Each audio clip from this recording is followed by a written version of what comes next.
Vamos al texto bíblico. Estamos extrayendo nuestros mensajes esta semana del libro de Judas, de la epístola de Judas. Yo quisiera desafiar a los hermanos predicadores, y esta mañana debe haber muchos aquí, predicadores laicos, predicadores ministros. Yo quiero desafiarlos a predicar la palabra de Dios, a tomar el texto bíblico, a arrodillarse, a tratar de entender, a pedir que el Espíritu ilumine el entendimiento para entender qué es lo que quiere decirle a la iglesia. El predicador no puede llegar al púlpito para predicar lo que él quiere, lo que él piensa. La responsabilidad del predicador es predicar lo que Dios quiere decirle a su iglesia. Y lo que Dios quiere decirle a su iglesia está en la palabra de Dios. Yo siempre digo que si no hubiera Biblia, no habría predicación. La predicación existe porque existe la Biblia. La predicación es la exposición de la palabra de Dios. Y esta mañana o estos días hemos estado analizando textos de la epístola a Judas. Hay algunas características de este libro que no he estado mencionando durante la semana. Por ejemplo, voy a quedarme en el púlpito porque tengo que leer algunas cosas. Primero,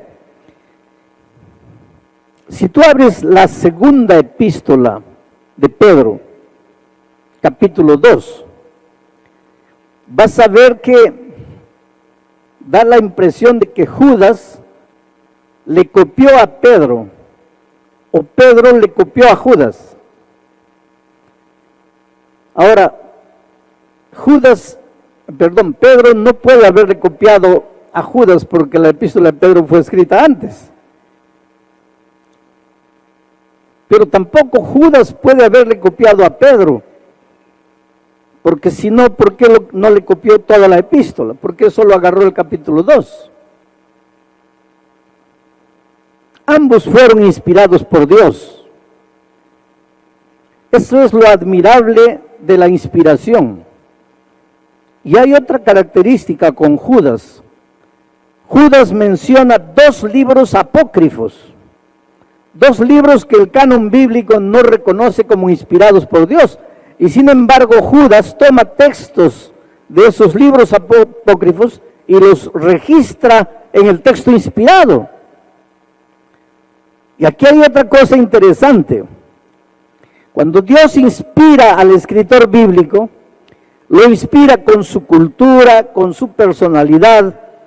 El escritor bíblico entonces escribe el mensaje que le ha sido inspirado, pero puede usar figuras del lenguaje, puede usar cosas que ha leído, que ha oído, que ha visto, y va a registrar todo eso con su personalidad. Si es un hombre enérgico, lo va a registrar de manera enérgica. Si es un hombre más suave, lo va a registrar de manera suave. Por eso la Biblia tiene diferentes características. Judas fue un escritor inspirado. Escribió muchas de las cosas que Pedro escribió en su segunda epístola, capítulo 2. Echó mano también de citaciones de libros apócrifos. Yo no tengo tiempo para explicar todos esos detalles, pero si ustedes leen van a ver. Eso quiere decir que el hecho de que un escritor bíblico, o que el hecho de que un profeta que ha sido inspirado por Dios mencione fuentes, otras fuentes, no le quita la inspiración. Y ahora me estoy refiriendo específicamente al espíritu de profecía. Me estoy refiriendo específicamente a la escritura sagrada que nosotros tenemos. El hecho de que ha registrado en sus escritos cosas que otros escritores han escrito, no le quitan ni un poco del hecho de que Dios la ha inspirado. Pablo, en el discurso del Areópago, citó expresiones de poetas seculares de su tiempo, y ni por eso dejó de ser inspirado. El problema es que el ser humano, especialmente el ser humano de nuestros días, quiere acomodar todos los consejos inspirados a su manera de vivir, y cuando no encaja, entonces comienza a acusar, a criticar, y eso es lo que acontece con la sierva del Señor. Mucha gente dice, no, porque la plagió, no, porque la copió, no, porque ella hizo. Pero aquí está una prueba. El hecho de que un escritor inspirado toma fuentes ajenas no quiere decir que él no fue inspirado.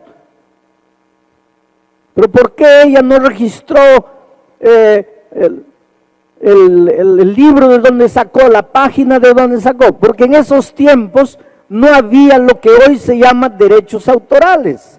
Judas tampoco registró nada. Pablo tampoco registró nada. Pero hoy, yo no podría escribir algo que otro ha dicho sin registrar el libro, la página, la fuente, porque las leyes han cambiado, los tiempos han cambiado. Bueno, ese no es mi tema, cierro paréntesis aquí. Lo que quiero decirles es que el hecho de que un escritor inspirado echa mano de otras fuentes no quita en nada su inspiración. Bueno, el texto para esta mañana son los últimos 2 versículos de la epístola de Judas. Y dice así: y aquel que es poderoso para guardaros sin caída y presentaros sin mancha delante de su gloria con gran alegría, al único y sabio Dios, nuestro Salvador, sea gloria y majestad, imperio y potencia, ahora y por todos los siglos. Amén. Anoche estudiamos que muchos estaban entrando a la iglesia con una teoría. Dios es misericordia, Dios es gracia, Él nos da su gracia nos perdona de todos los pecados. Puedes ir a Dios como estás, que Dios te perdona, Dios te acepta. Y esta es una de las verdades más bellas de la Biblia. Puedes ir a Dios como estás. No importa quién eres, no importa cómo has vivido, puedes ir a Dios como estás. Pero ¿dónde estaba el error de esos herejes en el primer siglo? Puedes venir a Dios como estás y seguir como estás. Ese era el problema. Pero la Biblia enseña que puedes venir a Dios como estás, pero su gracia te transforma, no te deja como estás. Nadie puede usar la gracia de Jesucristo para continuar viviendo en el pecado. ¿Y por qué no? Porque el pecado te destruye, y la salvación no es solamente la recompensa que vas a encontrar en los cielos. La salvación es la transformación de tu vida aquí, en esta tierra. El pecado te destruye, entonces la gracia de Jesucristo te arranca del pecado, te saca del pecado para que vivas una vida plena. Y entonces ayer Judas decía, y cuando alguien viene diciendo que la gracia solo perdona, pero no transforma, cuando alguien usa la gracia como si fuera libertinaje, entonces niega el poder de Dios. Porque si Dios es poderoso para perdonarte, es también poderoso para transformarte. Y ahora él, con ese pensamiento, termina su epístola al decir en el texto que acabo de leer, dice, y aquel, refiriéndose al Señor Jesucristo, que es poderoso para guardaros sin caída y presentaros sin mancha delante de su gloria con gran alegría. Dios es poderoso para guardarte sin caída, para presentarte sin mancha en el día en que Jesús vuelva. Ahora, lo que necesitamos entender es cómo es que Jesús hace esto. ¿Cómo es que Él te guarda sin caída? ¿Cómo es que Él te va a presentar sin mancha cuando Cristo vuelva? Porque hay una figura que mucha gente usa y es una figura equivocada. Cuando se habla de la salvación, hay gente que dice que la salvación es como un elevador, como un ascensor. Tú entras y vas subiendo, el elevador va subiendo, y tú te puedes caer 50 veces, 100 veces dentro del elevador, pero sigues subiendo. Eso es peligroso, queridos. Eso no combina con la gracia transformadora de Cristo. Y no combina con lo que Judas acaba de decir, porque Judas dice, aquel que es poderoso para guardarte sin caída y presentarte sin mancha cuando Cristo vuelva. Entonces, cuando mucha gente lee este texto, se desespera, entra en pánico y dice, ay Dios mío, ¿cómo puedo vivir sin caída en este mundo de pecado, de tanta tentación? Y si todos nosotros revisamos nuestra vida, en algún rincón escondido cargamos algo. ¿Cómo puede Dios mantenernos sin caída? Tal vez este es el tema más interesante que necesitamos aprender. En el capítulo 9 de Marcos, en el versículo 33 específicamente, pero un poco antes y un poco después, vas a encontrar lo siguiente. El Señor Jesucristo un día estaba yendo camino de Emaús, camino de una ciudad. Y mientras el Señor Jesucristo caminaba, sus discípulos estaban a su lado. Pero los discípulos cargaban en su corazón un pecado del cual no querían separarse. Pero ellos descubrieron una cosa, que al lado del Señor Jesucristo es imposible pecar. Coloca esto en tu cabeza. Al lado del Señor Jesucristo, tomado de la mano del Señor Jesucristo, es imposible pecar. Porque Pablo dice, ¿qué comunión hay entre la luz y las tinieblas? Entre la justicia y la injusticia. Entre Cristo y Satanás no hay comunión. Si estás en Cristo, no vas a pecar. Pero ¿cómo peco a pesar de haber aceptado a Jesucristo ya en el pasado? ¿Cómo estoy cayendo siempre? Es porque te estás separando de Jesús. Porque vuelvo a repetir, al lado de Jesucristo no hay lugar para el pecado. Y Judas confirma, dice, Él es poderoso para mantenerte sin caída. El secreto está en la expresión en Cristo. Estoy escribiendo la devoción matutina para el año 2018. Y el título de la devoción matutina es En Cristo. Y estoy comentando todos los textos, todos los versículos de la Biblia que mencionan en Cristo, en Jesús, en su gracia, en Cristo. El secreto está en Cristo. Porque al lado de Jesús no hay lugar para el pecado. Entonces un día Jesús y sus discípulos estaban caminando y sus discípulos comenzaron a quedarse para atrás. Y Jesús también comenzó a disminuir los pasos, pero se dio cuenta que cuando Él disminuía los pasos, los discípulos disminuían más. Evidentemente Jesús pensó, estos quieren quedarse para atrás, no quieren mi compañía. Y entonces Él siguió adelante. Cuando llegaron a la casa, Jesús los reunió, Marcos 9:33, y les preguntó, ¿qué discutían ustedes cuando veníamos andando por el camino? ¿Por qué se quedaron para atrás? Y el texto bíblico dice que ellos se quedaron calladitos, en silencio. ¿Por qué? Porque por el camino habían discutido quién de entre ellos era o sería el mayor.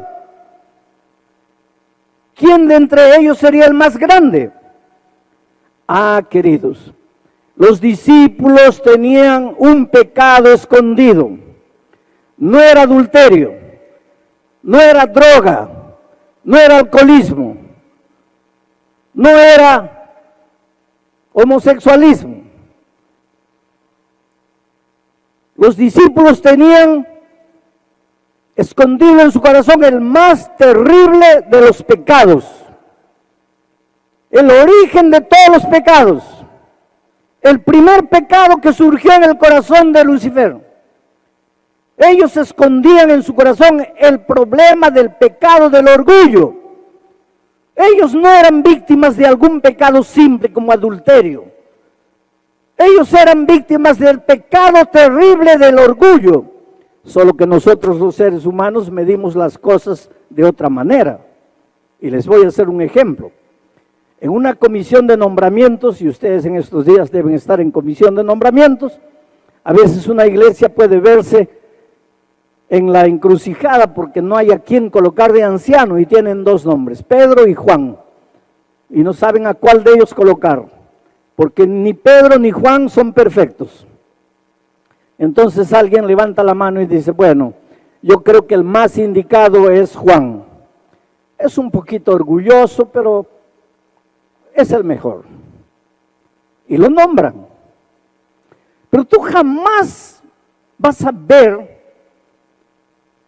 en una junta de nombramientos alguien decir así, bueno, tenemos solo a Juan y a Pedro. Juan es un poquito homosexual, pero está bien. Eso jamás. Porque para ti homosexualismo es terrible. Adulterio es terrible, asesinato, robo. Para ti eso no tiene perdón. Pero para Jesús, el padre de todos los pecados, la raíz de todos los pecados, es el orgullo. Y los discípulos eran víctimas del orgullo. Por eso digo, el problema de ellos no era simple, era mucho más profundo que el adulterio. Era el problema del orgullo, la raíz de los otros pecados. Y ellos descubrieron una cosa, que al lado de Jesucristo no se puede pecar. En Cristo no hay derrota. En Cristo solo hay victoria. Pero a veces se sentían tan tentados, el pecado del orgullo los seducía, les picaba dentro. Pero ellos descubrieron que al lado de Cristo no se podía. Entonces, ¿qué es lo que hacían? Se separaban. Déjalo ir, déjalo ir. Porque al lado de Jesús es imposible pecar. Aquel que es poderoso para guardaros sin caída. Entonces ellos se separaban de Jesucristo para practicar el pecado. Pero al separarse de Jesucristo, practicasen o no practicasen, ya estaban en situación de pecado. Ya estaban lejos de la justicia. Ya estaban lejos de la salvación. Nosotros nos cuidamos solamente con los actos pecaminosos, pero generalmente no nos cuidamos con la situación pecaminosa, que es la raíz de nuestros actos pecaminosos. Entonces, ¿cuál es la solución? ¿De qué manera Judas promete que aquel poderoso para guardarnos sin pecado? ¿Cómo es que Jesucristo nos guarda sin pecado? Es simple. Necesitas estar en Cristo. Necesitas no separarte de Jesucristo. Necesitas agonizar en Cristo. Necesitas llorar en Cristo. Cuando las luces de la tentación vienen, en lugar de decir, no voy a pecar, no voy a pecar, ve a Jesucristo y no lo sueltes. Porque al lado de la justicia no hay lugar para el pecado. El problema es que nosotros tenemos algunos secretos, entre comillas, para vencer el pecado. Porque ya he escuchado decir que toda tentación dura 3 minutos. Que si tú aguantas la tentación 3 minutos ya eres victorioso. Entonces cuando llega la tentación comienzas a contar. A ver, 1, 2, 3... ya, 1 minuto, ya está llegando al clímax de la tentación, 1 minuto y medio, ya, vencí. Sí, venciste tú. ¿Y tu justicia qué es? Trapo de inmundicia. Venciste tú, con tu dominio propio, con tu autodisciplina. Eso no es victoria en Cristo. Entonces, ¿qué tengo que hacer? Pues en la hora de la tentación, llora y ve a Jesús y dile: Señor, mira, tú sabes que yo te amo. Tú sabes que yo no quiero traicionarte, tú sabes que yo no quiero herirte, pero en este momento estoy sintiendo que me voy. Por favor, no me sueltes, por favor, no quiero estar sin ti.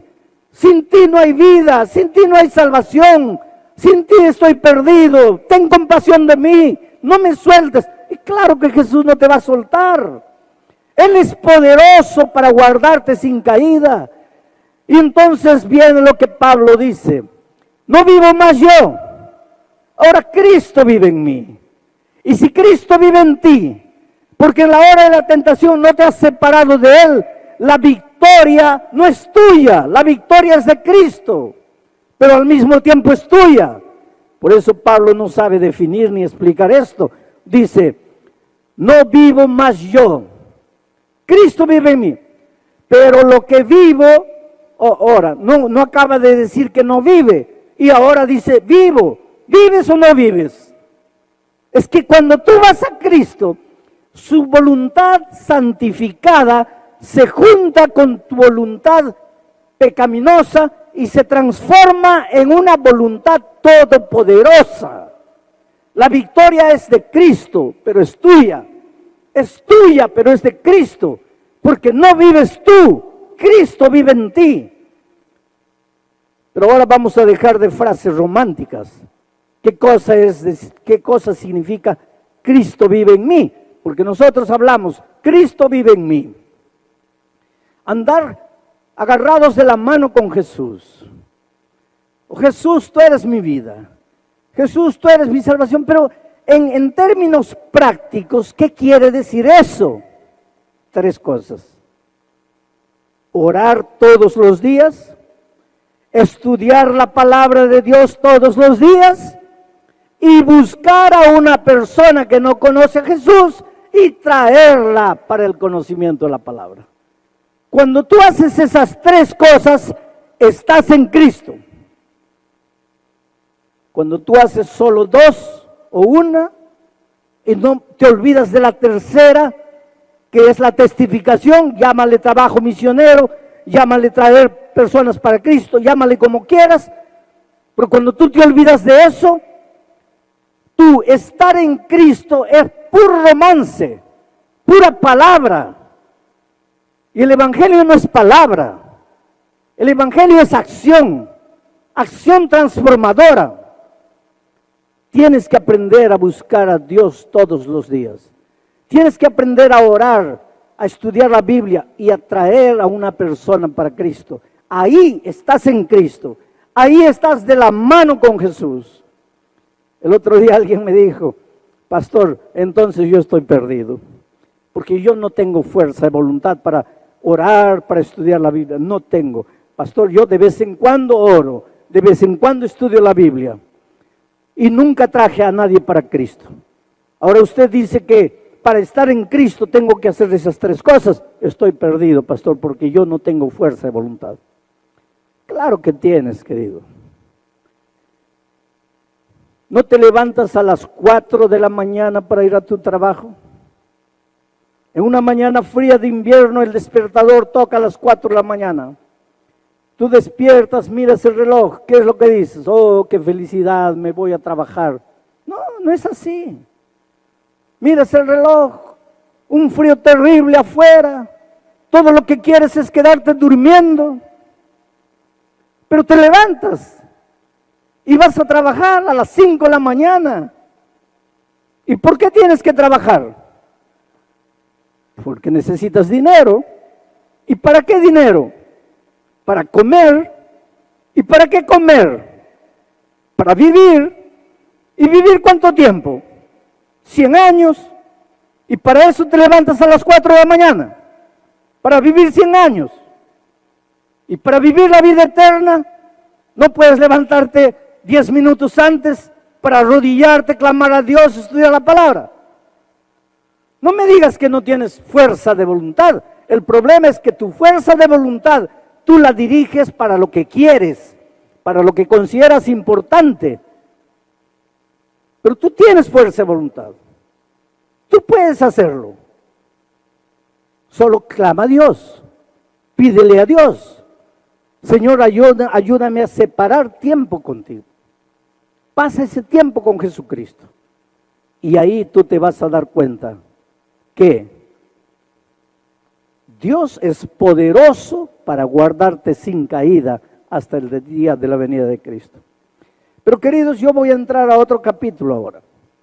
Mientras Cristo no venga, eres un ser humano. Y a esta naturaleza pecaminosa nuestra no le gusta pasar tiempo con Dios. A esta nuestra naturaleza lo que le gusta es levantarse y salir corriendo a trabajar. Eso le encanta. Inclusive para los ministros. El ministro tiene mucha cosa para hacer.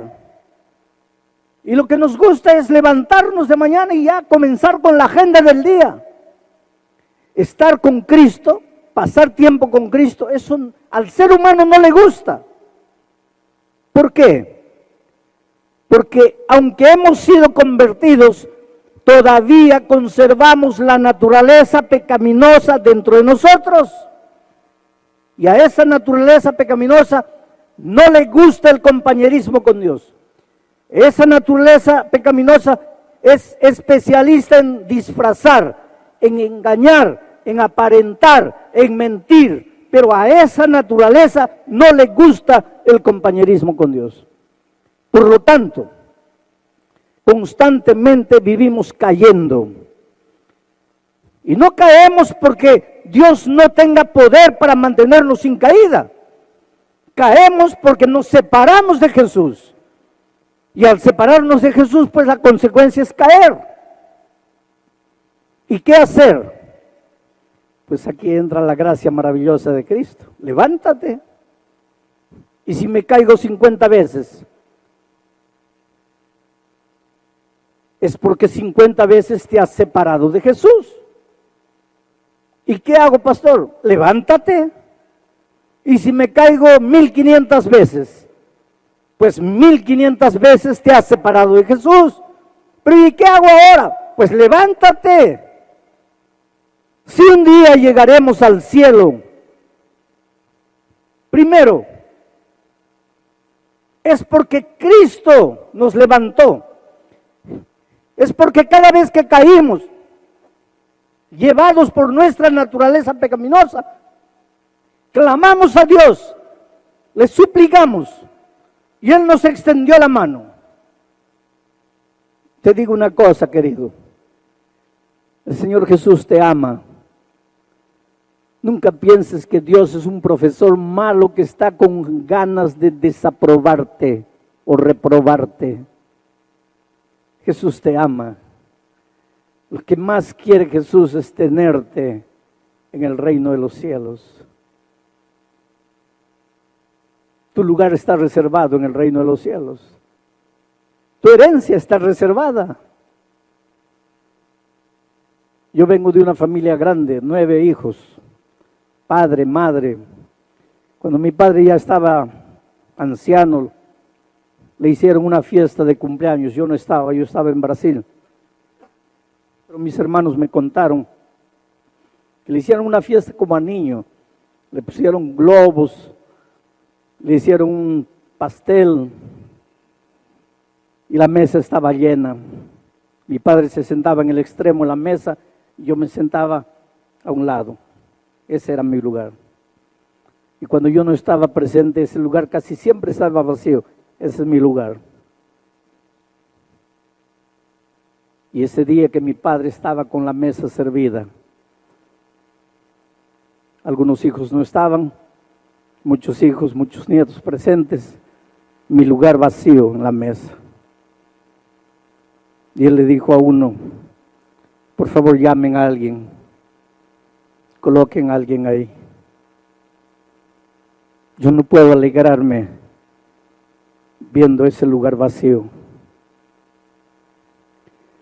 Yo quisiera que tú entiendas esta mañana que tu lugar en el cielo está reservado. Y aunque se salven millones y tú te pierdas, tu lugar siempre estará vacío. Porque eres precioso para Dios. Él te ama como eres. El otro día alguien me decía, pastor, usted dice que Dios me ama como soy, pero usted no sabe quién soy. No importa quién seas, con ese carácter horrible que tienes, o esa naturaleza que cargas con tus tendencias, eres lo más precioso que Dios tiene. Esta mañana, en medio de miles de personas, ¿tú crees que Dios está mirando 15,000 personas? No. Él te está mirando a ti como si tú fueras la única persona sentada aquí. Él conoce tus sueños, tus alegrías, tus tristezas, la historia de tu vida, tus caídas. Él conoce todo. Y aunque a veces golpeado por la vida, tú dices, Señor, ya no, te he prometido tantas veces, he intentado tantas veces, olvídate de mí, ya no. Él te dice, hijo, yo no voy a desistir de ti. Pero Señor, yo no valgo nada. No, hijo, yo no voy a renunciar a ti. Pero es que Señor, no puedo. Pero yo estoy aquí. Tu lugar en la mesa está reservado. Y Él ha prometido que te va a conservar sin caída.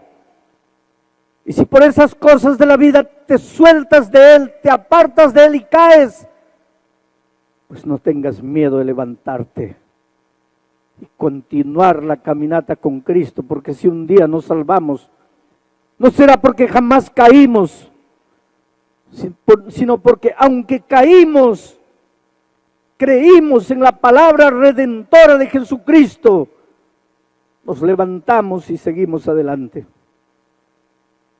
Yo estaba en mi oficina en Niterói, Río de Janeiro, hace muchos años, cuando entró una joven, bonita, linda, alta, preciosa niña. Se sentó frente a mi escritorio. Me dice, pastor, la primera cosa que quiero que usted sepa es que yo no soy mujer, yo soy hombre. Yo tenía delante de mí una de las mujeres más bellas, pero él me dice, yo soy hombre. Vivía una vida de pecado. Vendía su cuerpo en las calles de Copacabana para poder sobrevivir. Se había inyectado en el cuerpo tantas cosas, parecía mujer. Y aunque muchas veces se miraba en el espejo y decía, soy bonita, soy feliz, no me falta nada. Cuando llegaba la hora de dormir lloraba y no sabía por qué lloraba. Era el vacío de Dios, era el instinto de Dios, porque aunque tú trates de justificar con argumentos humanistas tu conducta equivocada, no puedes escaparte de ti mismo ni de Dios. En las horas silenciosas de la noche, ¿a dónde vas? ¿Dónde te escondes? Te metes debajo de la cama y estás seguro que tu conciencia no te va a golpear ahí. Ese muchacho intentó suicidarse 3 veces. Su madre un día le alcanzó un cassette con un sermón mío. Una de esas noches de pecado que volvió al inmundo hotelucho donde vivía. Se sentía con ganas de morir, se sentía desesperado, se sentía acabado, se sentía destruido. Y aunque las corrientes modernas le decían, no, está bien, es una preferencia tuya, es una opción, tú tienes libertad para hacerlo, pero no podía escaparse de Dios, no podía escaparse del mismo. Nada puede llenar el vacío de tu corazón. Y esta noche en desesperación colocó el cassette y la palabra de Dios llegó a su corazón. Bendita palabra de Dios. Palabra de Dios. En hebreo, dabar. En griego, logos. En el principio era el logos, el dabar. Y el logos estaba con Dios. El dabar. Y el logo era Dios. Querido, la palabra de Dios no es apenas un libro escrito. La palabra de Dios es el propio Dios hecho carne. Es el Hijo de Dios que vino a buscarte. Dios Todopoderoso, que tiene poder para guardarte sin caída. El Logo se hizo carne. Ese Cristo maravilloso, a través de la escritura bíblica, alcanzó su corazón. La mañana siguiente él llamó a su madre y le dijo, ¿quién es este pastor del cassette? Y ella le dijo, mira hijo, ese hombre vive allí en Río de Janeiro, te voy a conseguir la dirección. Y consiguió la dirección de la unión donde trabajaba. Y él apareció. Soy hombre, me dijo, no soy mujer. Estoy perdido, me dijo. No hay salida para mí. Yo tenía un librito, El Camino a Cristo. Yo debo haber leído El Camino a Cristo unas 200 veces. Yo tenía mi librito subrayado, se lo di. Y dije, lee este libro, en tus horas de desesperación, lee este libro. En El Camino a Cristo, el Señor Jesús dice que es más fácil, a través de su sierva, dice que es más fácil salvarse que perderse. Perderse es difícil, salvarse no. ¿Sabes lo que dice El Camino a Cristo? ¿Podrá el hombre decir no? ¿Podrá el hombre resistir? ¿Podrá el hombre no querer? Pero si no lo hace, el Señor lo salvará. ¿Sabes lo que está diciendo? Que para perderte necesitas un día parar en la vida, mirar a Dios y decirle, mira Dios, escúchame bien, no quiero salvarme, quiero perderme. Porque si tú no le dices eso, Él te va a salvar. Su gracia es maravillosa, su amor es infinito, te va a alcanzar, su misericordia te va a conquistar. Va a tener que llegar un día en que caigas de rodillas y digas, Señor, no tengo más a dónde esconderme de tu amor, no tengo más a dónde correr de tu gracia. Y el día que te dejes encontrar, ese día tú no tienes idea de lo que Dios va a hacer en tu vida. Y ese muchacho clamó a Dios, la historia es larga, no la voy a contar toda. Pero muchos años después, en una iglesia de San Pablo, me encontré con ese muchacho. Ahora era un hombre elegante, vestía terno azul marino. Se acercó de mí y me dijo, pastor, ¿se acuerda de mí? No. Míreme bien, ¿no se acuerda de mí? No. Pastor, la única vez que hablé con usted, yo estaba vestido de mujer, fue en Niterói, en su oficina. ¿Se acuerda de mí? Y claro que me acordaba de aquella escena. Y lo miré y le dije, mira, no puedes ser tú. No puedes ser tú. Es imposible. 2 lágrimas aparecieron en sus ojos. Me dijo, pastor, ¿usted no cree en los milagros que predica? Yo le dije, hijo, no quise decir eso. Lo que quiero decir es que es tan maravilloso lo que veo, lo que me cuentas. Él me dice, sí, Dios me transformó. Y me dijo una cosa interesante. Pastor, si yo le dijera, mi vida es completamente diferente. No es verdad, pastor. Es verdad que mi vida cambió. Pero yo todavía me siento atraído a hombres. No logro sentir atracción por mujeres. Todos los días tengo que arrodillarme y clamar a Dios y suplicar su gracia maravillosa. Y todos estos años me he mantenido victorioso porque mi Dios es poderoso para guardarme sin caída hasta el día de la venida de Cristo. Yo no creo que tu lucha sea como la lucha de ese muchacho.